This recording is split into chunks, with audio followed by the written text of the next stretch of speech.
So I feel like this lockdown has been exposing a whole lot of people with really, really horrible opinions.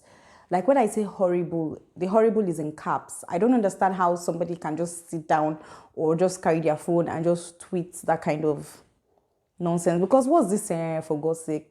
It's the lockdown that is getting to people. It has to be.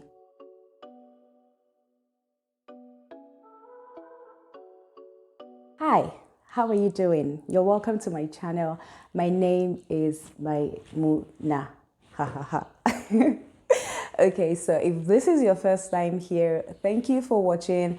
Please subscribe. You can check out my other videos and turn your post notification on so you know when I have new content for you guys. Okay, so social media has always been a place of big discussions and everything. We have talked about so many things, from domestic violence to assault, to harassment, and ultimately to rape. We have even done friends with benefits, okay? So I feel like now that there is a lockdown, we are seeing some kind of people. A couple of days back, a couple of days actually, there was this discussion on social media. Let's just say Twitter, okay?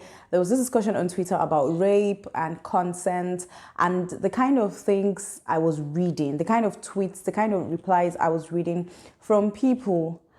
I just couldn't believe it, because in my head, I'm like, these people live with other people, they will have partners, they will get married, they would have children. Who still thinks like this in 2020?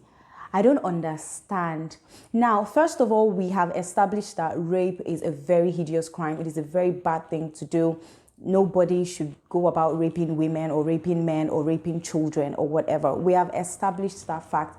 And we have also tried to discuss consent and everything in between. But the kind of people that gave me a headache and made me realize that we still have a lot of work to do, let's just categorize them as rape apologists, because I don't know why anyone in their right frame of mind would want to create an excuse or find an excuse for somebody that did something as horrible as that. I really do not understand, okay? Now, I have also realized that this is why most victims refuse to speak up. This is why they don't talk. This is why it would have happened a very, very long time ago and they're just talking, because they know the kind of society that we live in. They know the kind of people we have, the kind of parents, the kind of friends, the kind of judgy people on social media that we have.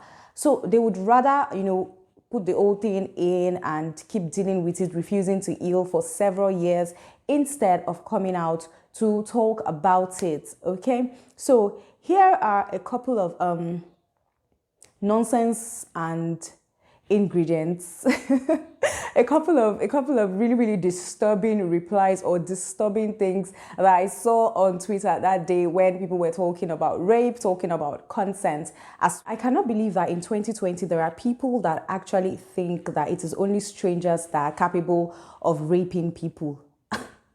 Excuse me, like, have you been living under a rock? I don't get it. See, in this day and age, anybody does anything. In fact, I feel like it is even, studies have even shown that it is even people that you trust, people that you entrust your children with, people that you leave your children with, people that abuse them the most. So please, if you have that thinking in your head that it is only people that are outside, it's only when people go outside, it is only when people hang out with other people that they can get abused or get raped, please, you need to change that mindset. To be very honest, uncles, aunties, friends, neighbors, leaders, servants, whatever, people have come to realize that it is this kind of people that even have easy access, because you trust them to an extent. You trust your friend to an extent. You trust them is why you go to their houses or why you hang out with them, is why you're comfortable with them to, stay with them wherever it is or whatever. So please, dead it. Now, another annoying thing is that I hate that the first reaction, the first thing people say when somebody eventually speaks up against rape or whatever, or when somebody comes out to actually say that this person did so and so to me at a particular time, is, what did you go there to do? What were you wearing? Really? Okay, so what did you go there to do? So people can't visit their friends anymore. they can't visit their colleagues anymore. Like, what's the point? For you to visit somebody, I obviously would not see a stranger today and want to visit them. It means that we have been talking, I know you, you know me, and we have been friends to an extent. So that is a very, very lame question. Another thing is, what were you wearing? Really, in 2020, you're asking what were you wearing? So now if somebody wears rubbish and it is an excuse for getting raped, what about children? Diapers that has poo-poo and wee-wee inside. Is that enticing? People that rape children of 5, 6, people that rape people that wear hijab, people that rape decently, like you see somebody and you know that this person is decently dressed and everything in your definition anyway, and they still get raped. Like, so what's the excuse for that? That is another mentality that we need to dead. I was seeing it and my stomach was just turning. Another thing is, why did you go to his house? So going to people's houses, hanging out with people is an excuse for rape. I mean, if people visit people and they didn't expressly say it that this is what they want to have sex with you or whatever, why can't you just be a decent human being? You see, in all of this, all I am seeing is that there are people that have decided to be animals, they have decided not to be decent, and they're just doing rubbish. And then there are now some set of people trying to make excuses for them. So visiting somebody is not an excuse for rape. Because you visited a guy or a lady visited you is not an excuse for you to start acting somehow. Now, okay, let us look at it this way. Guys hang out with guys, right? Guys go out with guys, they do everything with guys, and then they probably get drunk sometimes and a lot of stuff. You don't hear that guys are groping other guys or they are harassing other guys or abusing other guys, because they know, even in their drunken states, that it is a man. But just introduce one female into that community or that territory and see how wild some of them would get. And some of you still think the woman is the problem. Right? You still think that because a lady is somewhere is justification for her to get raped. Something's doing you.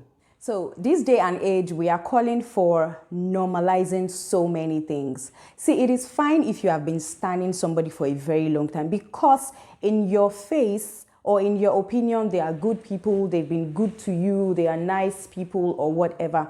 But see, immediately something comes up and it is a compromising situation and they have not brought out vivid evidence that they didn't do it, or there is strong evidence that they did it, let us normalize understanding rubbish. Okay, I saw so many people defending their friend that day. There was a particular guy, I can't remember his name, but one issue came up and then so many other, people were getting exposed, and I saw some people, standing their friends, and somebody was actually saying that this person is a good person. They've known. See, you can know people for a very long time and they are good to you. They are nice people to you. You can go to any length to prove that they are good people. But to other people, they are horrible.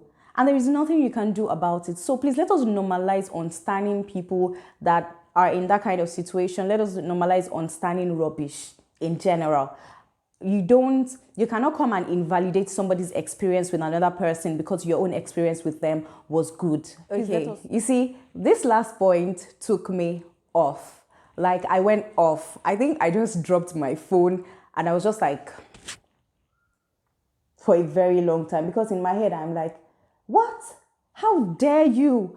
Okay, so now I saw a tweet. I'm really pained that I didn't take screenshots because I was really pissed that day, but I remember very well what the person was trying to say. She was trying to say that we should empathize with the rapists, and who knows what they've been through, and who knows what they've been through, and maybe that is why they are like that. The person was trying to insinuate that the rapist was probably or has probably been fighting a mental issue or whatever. And I remember in my head that day, the first thing I said was, are you mad? So somebody has mental issues, somebody has behavioral whatever, and the only way they can be all right is to rape people. Now, let us assume that there is something wrong with them and they've been doing that terrible thing. Why do you want us to empathize with the person?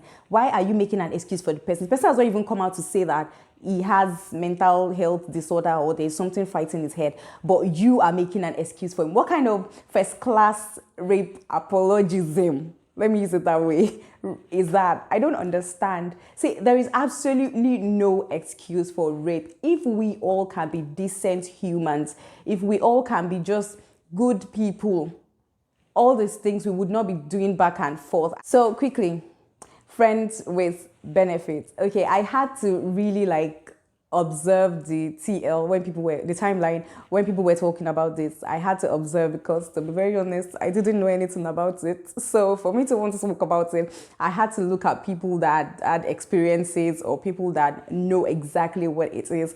And from my conclusion and findings, in my opinion, yes, before you drag me, in my opinion, I think that FWB, that is friends with benefits, is literally just what it is. It is rubbish.